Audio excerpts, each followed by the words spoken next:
Hello students, I welcome you all.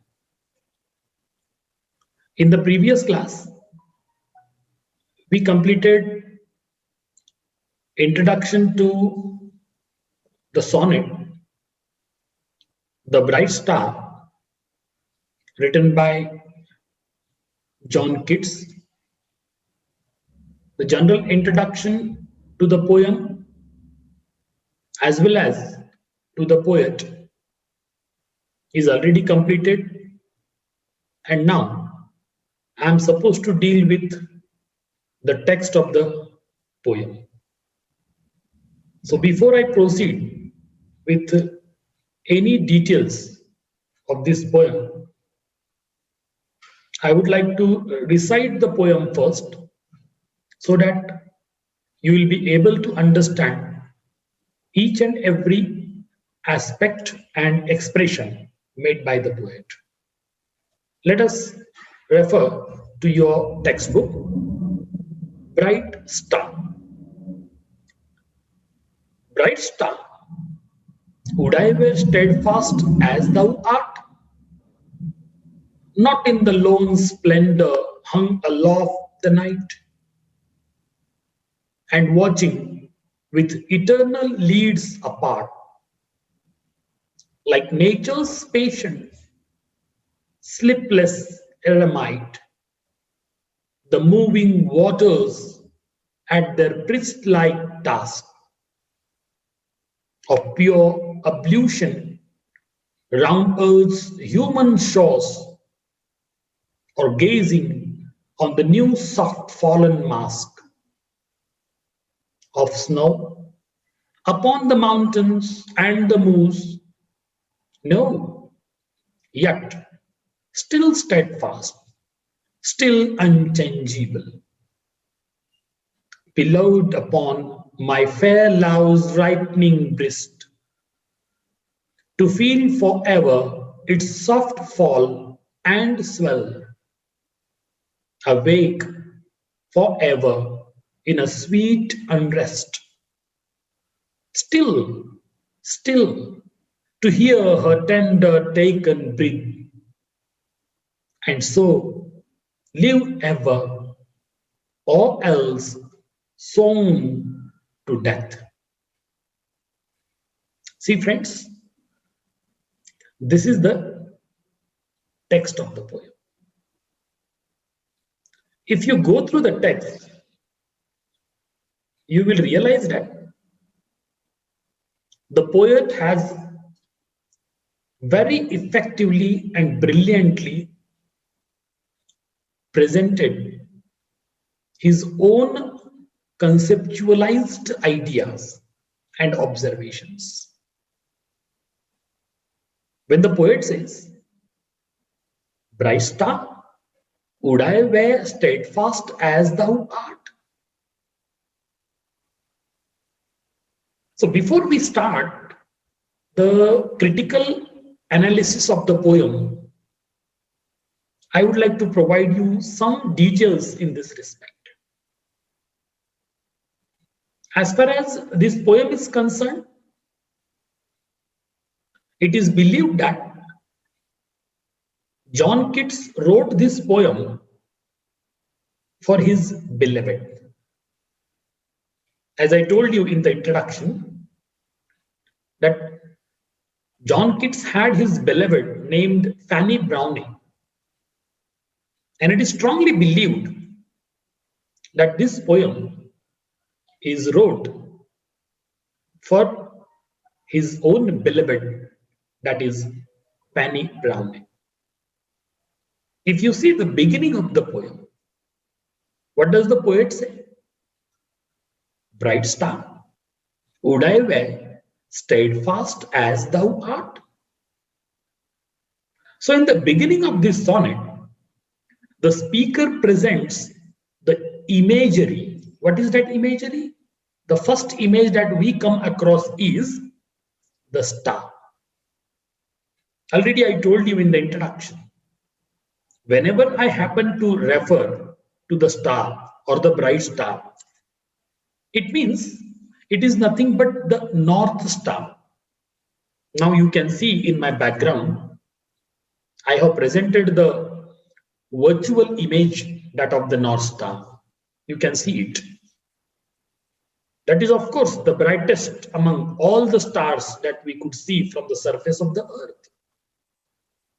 And the first image, which is used by the poet right in the very first line, second word, that is the star. The poet calls it bright star, right? So you can say in the beginning of this love sonnet, the speaker, that is our poet, the narrator, the speaker, presents the image of the star that is referred to the title. What is the title of the poem? Bright Star. It means whatever the poet has addressed, he has addressed to the bright star. And that bright star is nothing but the pole, that is North Pole for us, that you can call in general terms North Star. Okay. So the title has its own reflection right in the beginning. You could see it. The poet is addressing the star that is fixed in the sky. Why does the poet has used the imagery of the North Star? That also you need to understand. What is the purpose behind it? I hope you know, when you watch the sky in the night, especially in the dark night, you could see a brilliant exposure of the world. You could see the constellation. You could see the entire galaxy. But mind it well, all the stars will shift from one place to the another. Then what is the speciality in the respect of the North Star? The speciality in the respect of the North Star or the bright star is this particular star will never move from its place. It will always be towards the north direction. Already I told you, if you get up early in the morning, every day you could see it only on the one direction, that is the north direction. The entire constellation may shift from one place to the other. Even the moon will shift from its one place to the other throughout the night. But that hardly happens, or that never happens in the case of the North Star. And that is the speciality. That is the peculiar feature of the North Star. And that's why the poet has said right in the first line, bright star, would I were steadfast as thou art. What is the speciality of the North Star? That it is fixed. It is fixed like you could see there, on the seashore lighthouse. The lighthouse will never move from its place. Once structured, once constructed. Okay. So here, the bright star is unmovable. It never shifts from one place to the other. And that's why the poet has referred this poem and addressed this poem to the North Star. Later you will come to know how he is making the comparison with the concept of love and all. So the speaker presents the image of the star that is referred right here in the title of the poem. He is addressing the star that is fixed in the sky. Probably the pole star, the North Star, as you call it. Already I told you. There are many titles, many names assigned to this particular natural phenomenon. So this North Star or pole star is said to be eternal. Now you see how the poet is leading with the further expressions that he is trying to make here. Now the question is, are we eternal? I think no. We are not eternal. We are not immortal. We are the mortal people. What do you mean by immortal or immortal? Mortal means the living being that will die one or the other day. Immortal means the living being that will never come to an end, that will never die. Is that really possible for the human beings? I don't think so. Okay, human generations will continue for thousands and thousands of years. But one human being, one particular man or a woman, do you think that we can be ever eternal? We can be ever immortal? No, highly impossible. Because the nature has imposed time upon us. What do you mean by time here? What exactly I mean to say? I mean to say time means the span of time called life. What is life? Life is nothing but the point of time of birth leading to the point of time of death. So whatever span that you get from the birth leading to the death. So that particular span is called life. And our life, that is human beings' life, will definitely come to an end one or the other day. And that's why we are called mortal. But according to the poet, the North Star or the Pole Star is an eternal entity. It is purely unchanging.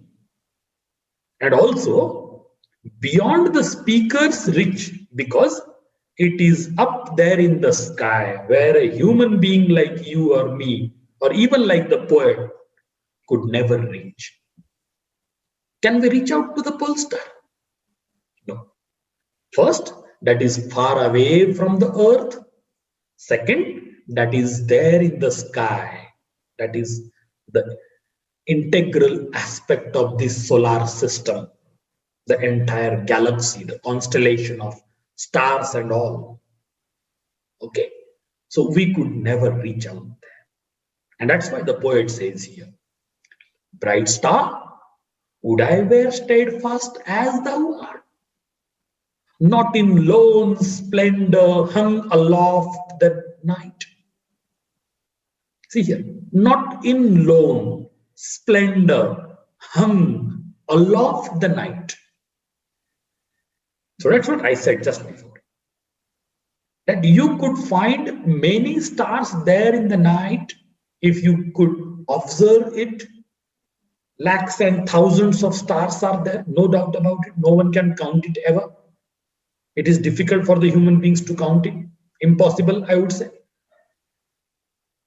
But you could notice the brightness of the star that you call the pole star or north star, because it is definitely much, much, much brighter than the other stars that we could see in the night.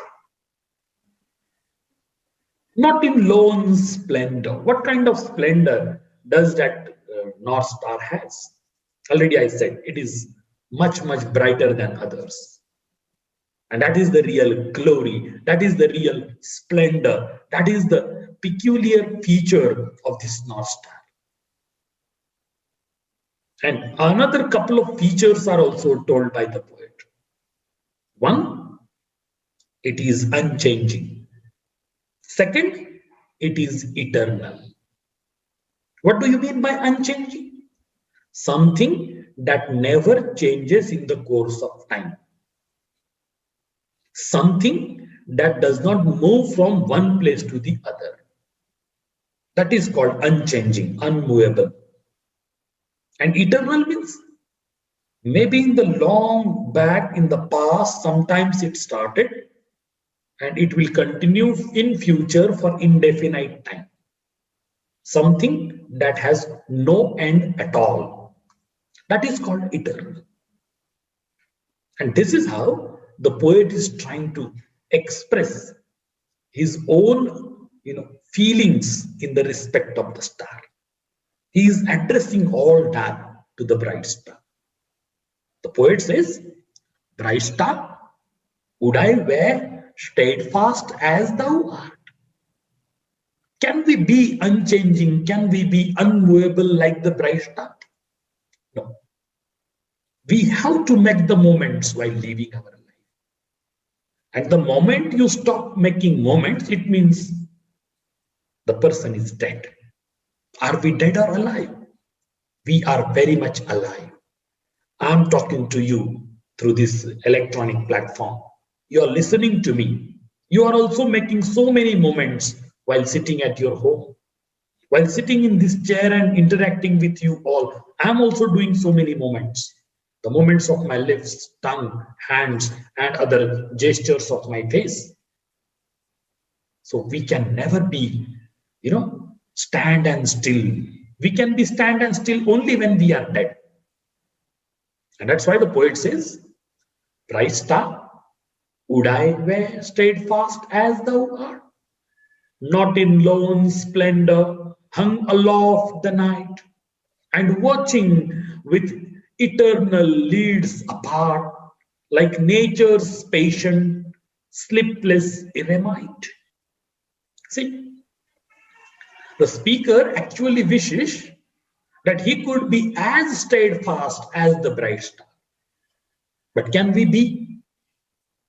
Already I told, we can never be. You may try your, luck, but mind it well, it is impossible for the human beings to be so steadfast, so unmovable, so unchanging like the bright star. Right?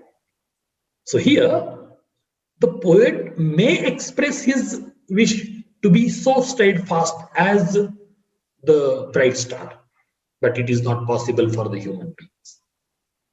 Second, the poet talks about the state of isolation of the star. In the second line, the poet says, not in lone splendor. Not in lone splendor, hung aloft the night. It means the bright star is isolated from the rest of the world. The bright star is alienated from the rest of the stars in the constellation. It means the bright star is quite away from the galaxy or the rest of the stars in the galaxy. And that's why the poet says like that. As I said, the speaker wishes that he could be as steadfast as the bright star. But this star is isolated from the rest of the world, even though, mind it well here, even though the speaker admires the star and wishes to be like it. Got the point? Even though the star is steadfast, unmovable, unchanging, even though it is isolated from the rest of the stars in the galaxy, still the poet prefers that I would like to be like you. You in the sense, the bright star.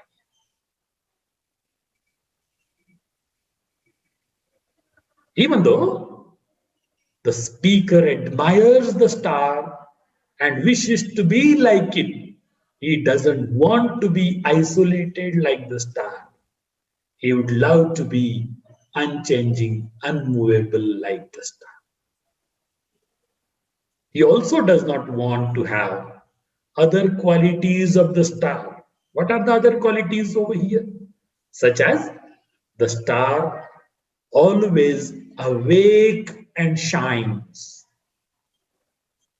You could see in my background, whatever I have shown there, that is the image of the North Star, the bright star. See the way it glitters. See the way it shines. See the radiance spread by. See the glow of the North Star. So the poet says, you are always awakened. See, we need rest. If you work for a couple of hours, you need rest. Right? Especially, we give total rest to our body during the night when we sleep for 6 to 8 hours a day. So that kind of rest is not at all taken by the star. And that feature is probably disliked by the poet. And watching with eternal leads apart. It means the star is continuously watching whatever is in its own sight. It continues to spread its glow, its radiance, its brightness. It continues to shine forever. It never stops. So, he does not want to have other qualities of the star, such as the star is always awake and shining. Here, the poet speaks of sleepless hermit who lives away from humanity. See here, in the subsequent line, already I read out. I start from the beginning. Bright star, would I were steadfast as thou art, not in lone splendor, hung aloft the night, and watching with eternal leads apart, like nature's patient, sleepless eremite. Like nature's patient, sleepless eremite. Here, the poet talks about the sleepless hermit, a sage, a guru, who lives away from the human beings. You might have seen some hermits and sages and gurus living there in Rishikesh, living there in Himalayas, chanting some mantras throughout their lifetime for hours together. They eat some roots. They don't eat the kind of food that we have every day. They have their own life. So here the poet says, and he speaks about the sleepless hermit, that is eremite, who lives away from the human beings. And see the image of the sleepless hermit used by the poet over here is compared with the image of the nature. What sort of comparison is made by the poet here? One thing you need to remember, this poem is full of imagery, especially nature imagery. Various aspects of nature are brought together by the poet in order to create his own poetic effectivity. And when the poet speaks of the sleepless hermit who lives away from humanity, this image of hermit is compared to the other images of nature, like the moving water used for ablution, the priestly task of religious washing or cleansing. Okay, see the further expression here. I start from the beginning. Bright star, would I were steadfast as thou art, not in lone splendor hung aloft the night, and watching with eternal leads apart, like nature's patient, sleepless eremite, the moving waters at their priest-like task of pure ablution round earth's human shores, or gazing on the new, soft, fallen mask. What does the poet say here? this image of hermit is compared to the other images of the nature, like the moving water, the flowing water, which is used for ablution by the hermits and sages. You know that whenever you happen to go to a temple, the priest offers you some drops of pure holy water. You call it tirtham. If you go to the church, the father will sprinkle some drops of holy water on your body. Likewise, in different religions, there is the concept of using water for ablution. So here, the poet is talking about that. The poet says, the image or this particular image of hermit is, this image of hermit is compared to other images of nature, like the flowing or the moving water used for ablution, the priestly task of religious washing. You know, in all the religions, water is considered to be very pure and holy. For the Hindus, the water of Ganges, that is Ganga river, is considered to be the holy water. If you go to the river or the bank of the river of Ganges and wash your body, or you take 3 dips into the water, it is considered that you become pure. Likewise, when you go to a church, the father will sprinkle some drops of holy water on your body. It means you purify yourself. Even the followers of Islam, whenever they go to Makkah, Medina, okay, they are provided with a bottle of holy water of Zamzam, river Zamzam, right? So likewise, in all the religions in the world, you find that there is certain importance of holy water, right? And even in Ayurveda, water treatment is also very important for curing certain diseases of the body. So here, the poet is also talking about all that.